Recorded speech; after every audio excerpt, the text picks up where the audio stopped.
여러 가지 일들이 벌어지고 있는데요. 오늘 이낙연 새로미래 대표님께서 최근 상황에 대한 입장을 정리해서 말씀을 하시겠습니다. 일단 입장을 좀 발표를 하시고, 지금 말씀하시는 입장은 이낙연 대표님의 개인 의견 입장일 뿐만 아니라 우리 새로운 미래의 전체적인 당의 입장을 정리한 내용입니다. 끝나고 나서 또 필요한 질의응답은 진행하도록 하겠습니다. 예, 일어서서 말씀드려야 마땅한 주제입니다만 마이크 사정이 이렇게 돼서 한 곳씩 앉아서 말씀드리는 것을 국민 여러분 양해해 주시기 바랍니다. 존경하는 국민 여러분, 사랑하는 당원 여러분, 여러분께 머리 숙여 사과드립니다. 신당 통합 좌절로 여러분께 크나큰 실망을 드렸습니다. 부실한 통합 결정이 부끄러운 결말을 낳았습니다. 신당 통합은 정치개혁의 기반으로서 필요했습니다. 저는 통합을 설 연휴 이전에 이루고 싶었습니다. 그래서 크게 양보하며 통합을 서둘렀습니다. 그러나 여러 문제에 부닥쳤습니다. 저는 그런 문제들의 세 가지 원칙으로 대처했습니다. 첫째, 통합을 유지한다는 원칙입니다. 둘째, 통합 주체들의 합의를 지킨다는 원칙입니다. 셋째, 민주주의 정신을 존중한다는 원칙입니다. 그러나 통합 주체들의 합의는 부서졌습니다. 2월 9일의 합의를 허물고 공동대표 한 사람에게 선거의 전권을 주는 안건이 최고위원회의 표결로 강행 처리됐습니다. 그것은 최고위원회의 표결 대상이 될 수 없는 것입니다. 민주주의 정신은 훼손됐습니다. 그들은 특정인을 낙인 찍고 미리부터 배제하려 했습니다. 낙인과 혐오와 배제의 정치가 답습됐습니다.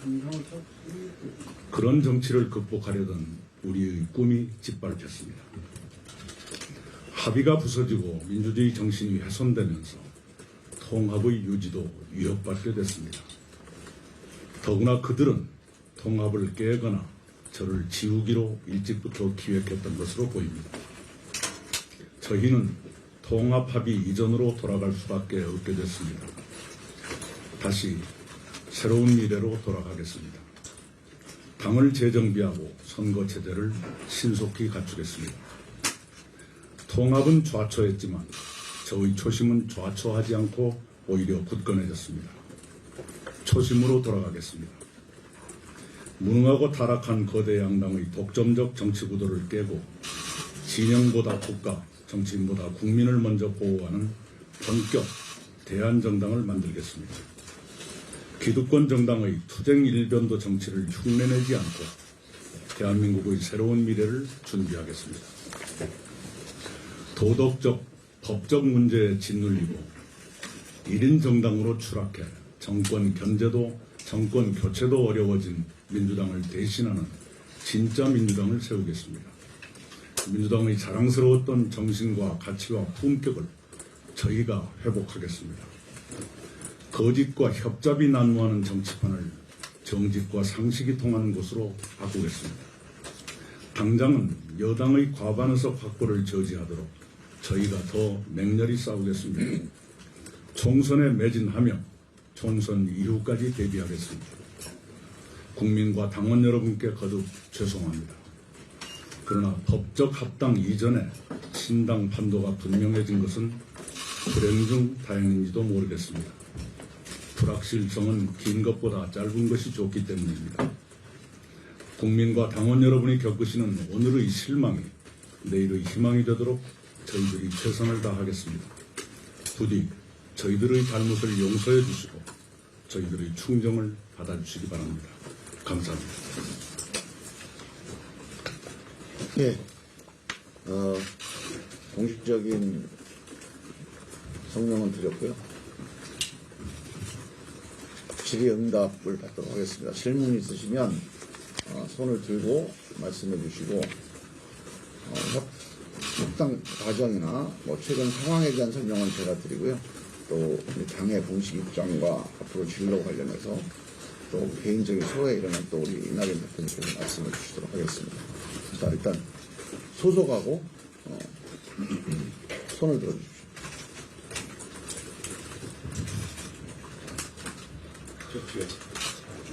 네, 서울신문. 네.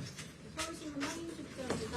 민주당에서 하위 20% 승부가 이루어진 것으로 알려져 있는데 그 20% 의원님들하고는 지금 접촉이 되고 있는 중입니다.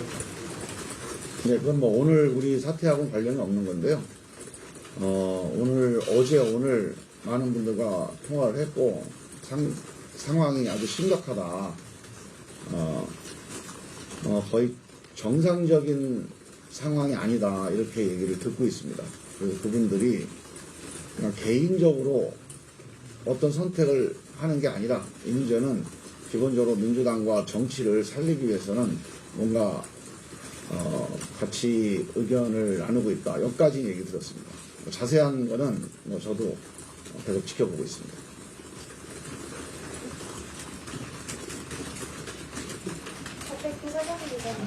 아까 기자회견문에서 통합을 깨거나 저를 지우기로 일찍부터 계획했던 것으로 보인다고 하셨는데 근거가 궁금합니다. 그거는 제가 그 구체적인 상황을 잘 아니까요. 좀 말씀을 드리면 제가 좀 충격을 받은 게 어제 최고위원회에서 의결도 제가 정치를 하거나 뭐 정치가 아니고 하여간 제가 학생운동 할 때부터 시작해서 어떤 회의나 모임에서 처음 겪어보는 일입니다. 대개 이렇습니다. 거기 나온 내용이 최고위원회 모든 권한, 선거운동 지휘 권한을 한 사람에게 위임해준다는 내용 자체가 위헌적인 결정이에요. 근데 이런 안건을 올렸어요. 이견이 당연히 있습니다. 그렇다면 이 이견을 가지고 토론을 좀 더 해야 되잖아요. 이게 무슨 뭐 회의를 2번, 3번 한 게 아니라 어제 처음 토론이 진행된 거예요.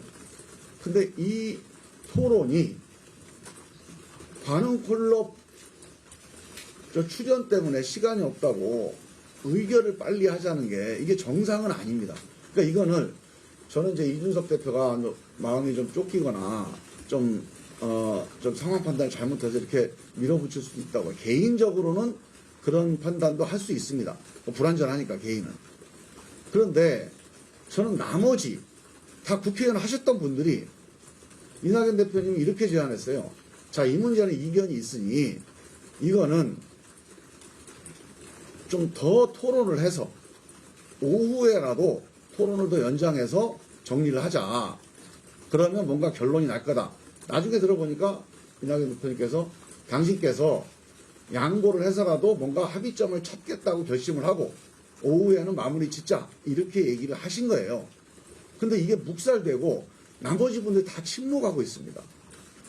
그래서 이거는 사전에 이 방식대로 밀어붙여야겠다라고 합의하지 않았다면 정상적인 회의 진행이었다면 전혀 예상할 수 없는, 상상할 수 없는 상황이었어요. 그래서 저는 어제 그 회의를 보고 다른 분들이 거기에 대해서 아무 얘기도 안 하고 그냥 통과시키자라고 얘기한 게 사전에 뭔가 결심을 한 거 아닌가 하는 그런 확신을 하게 됐고요.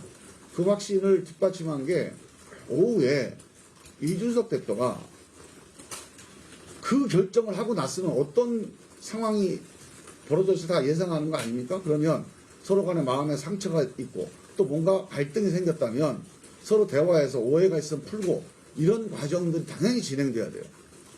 오후에 기자들을 만나서 이낙연, 김종민이 나가면 천하람 의원을 최고위원으로 하고 김종인 전 대표에게 공천관리위원을 맡겨서 정권을 위임하겠다.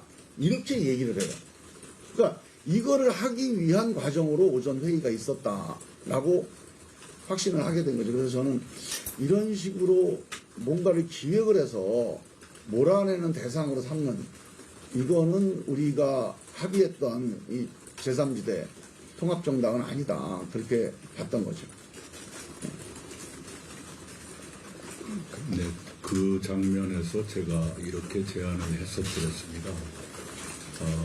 이 안건은, 즉 전권 유임에 관한 안건은 최고위원회 표결 사항이 아니다.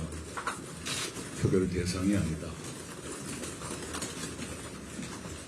통합주체들의 합의를 최고위원회의 의결로 바꿀 수 있다는 것은 중대한 나쁜 선례가 될 것이다. 그런 나쁜 선례를 남기지 말고 오늘 중에라도 정치적 조정을 해보자. 나는 그것이 가능할 것이라고 본다. 이렇게 제안을 했어요. 정치적 조정이라는 것은 여러분이 상상하실 수 있을 겁니다. 제가 여러 가지 가능성을 열어놓고 그 제안을 했는데 그게 묵살됐습니다. 여러분들께서 조금 정확하게 사실관계를 파악하기 위해서 꼭 설명을 드릴 게 이제 김종인 공관위원장 문제입니다. 오늘 언론 보도를 보니까 이준석 대표가 김종인 공관위원장은 그쪽에서 제안한 거다 이런 얘기를 해요.